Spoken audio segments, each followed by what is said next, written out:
Hey everybody, Amy from the Chaos Kitchen here, and today we're making one of my most baked recipes. Pizza alla appartamento. Better said, it's homemade pizza. The pizza you can make best in your own apartment, with whatever ingredients you have around. Flour, water, yeast, salt, sugar. You probably got it. What else is in your fridge? This recipe is worlds better than frozen, and arguably better than most of the pizza delivery options I have around me. And it is brilliantly customizable, and you guys know how I love my toppings. My hot tip is to peep game at all the menus of your favorite pizzerias or any pizzeria you happen to visit on your travels. One of my all-time favorites is a vodka sauce pizza I discovered in New York City one magical evening. You know I love blending classics and creativity any chance that I get. So grab your toppings, crank up that oven, and let's dig into some chaos.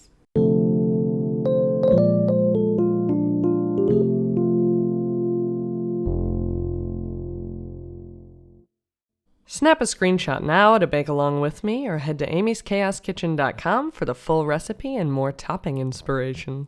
Now my preferred pizza has a puffy bready crust that's chewy and airy. To get there, I start out with an hour-long autolyse, which is just a fancy word for letting the flour and water mingle before introducing the yeast to the party. This allows the flour to hydrate, jumpstarts gluten development, and gives us that dreamy dough elasticity we seek. For this dough, we're mixing 300 grams flour and 225 grams water, covering and setting a timer for 50 minutes. In the last 10 minutes of the autolyse, I'm waking up my yeast with a little snack, mixing 2 tablespoons of water, a teaspoon of sugar, and 7 grams of fresh yeast, and letting rest for 10 minutes. Once frothy and active, dump 1.5 teaspoons of salt and an additional 50 grams of flour into the wet mixture and knead by hand or mix with the dough hook attachment for about 10 minutes total, starting on low speed until the ingredients have fully incorporated, then ramping up to medium-high speed for 7 minutes or until the dough begins to pull away from the sides. Around the halfway point, I like to do a quick check-in and scrape down to ensure the dough is coming together well. Add a little bit more flour.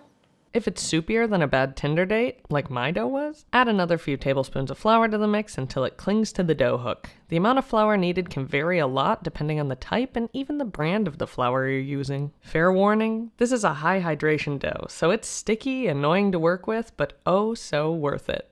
All that water means a dramatic oven spring and steam to power our gorgeous bubbly crust. After the big mix, the dough should be very soft, elastic, and barely stick to your fingers when provoked. Now, oil up a straight-sided container. This will help us eyeball the rise. Pop in your doughboy, cover, and let double in size. This usually takes between 1 and 1.5 hours. Chaos Kitchen gold stars to those of you who mark a starting line and doubled line on the container and dry erase markers, so you don't have to rely on your peepers, which are notoriously bad at judging volume. Once doubled, it's time to split our ball into 2 portions. Generously flour the top of your dough and work surface, then flop out your blob and lightly pat down your doughboy to deflate any inappropriately large bubbles. Split it into 2 even balls, eyeball it or weigh it, baker's choice here. Once halved, shake off the extra flour and banish the excess flour on your workspace to the side for final shaping later. Using quick hands, begin tugging the sides down around the dough ball and then create surface tension, scrooching the ball towards you until the surface is taut. The ball should spring back when poked. If you find your dough is tearing, you may have gone a little too far. Quit primping and simply flop it into a well-oiled container. Grab and let rise again until doubled, about another hour, and at the 30-minute mark, grab your pizza stone or baking steel and crank up that oven to full heat.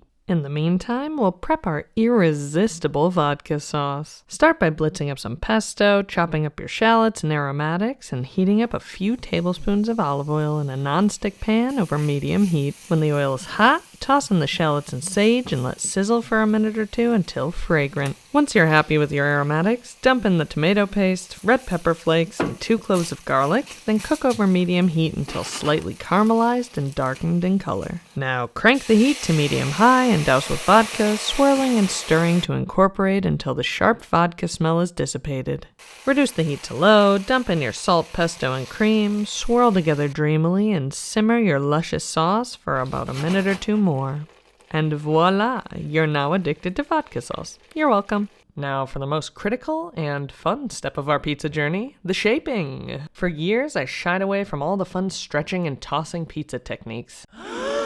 instead rolling out my dough with a rolling pin, and it showed. An instant upgrade for me involved a technique in which you gently press all the pent-up bubbles and gases in the dough to the edges, leaving a small island of dough in the center, and then stretching to your heart's desire, or more realistically to the limits of your pizza peel. Stretch the dough using your knuckles to gently pull the dough wider. Let gravity do some of the work for you, and if you're feeling chaotic, toss it in the air, letting the rotation work for you. For a finishing touch, I use one hand to anchor the outside center of the dough while the other hand stretches and turns it. There are limitless options for stretching here, so choose the one that feels natural to you. Just be mindful of those glorious puffy edges. Now, for the star of today's show, vodka sauce. Luscious, rich, and creamy with just the right amount of spice. For toppings, I reach for chopped red peppers and my homemade Italian sausage. If you're new here, I live in Germany where Italian sausage doesn't exist, so I became my own spiced meat dealer. You can grab the full vodka sauce and Italian sausage recipes from my website. Now, cheese with abandon here. I prefer shredded mozzarella to fresh on this one. Bake at your oven's highest temperature until deeply browned and sizzling. With my baking steel, this takes only around 3 minutes, but it may take up to 10 minutes if your oven just ain't what it used to be. Now pull it out, serve it up, and let it rest for a painfully long 2 minutes before slicing so the cheese doesn't completely lava bomb your mouth. Then behold your glorious creation, impress your guests, and be mindful of your mouth skin, and enjoy hot. Can you handle the heat of homemade pizza? Do you have a leather mouth perfect for fresh out the oven lava cheese? Or do you have the mouth skin of a baby like me and have to wait for the magic to wear off before chancing a burn?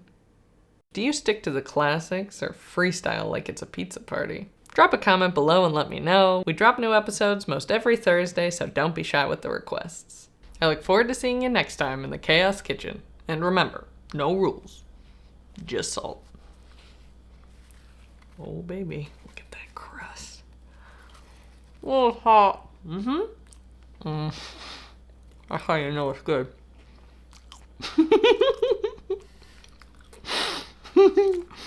Like a lizard people. Look, I'm in New York.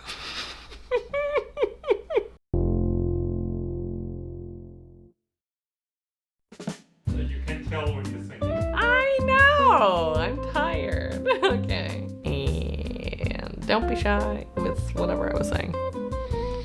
Yeah, I think we're done here. If you say so.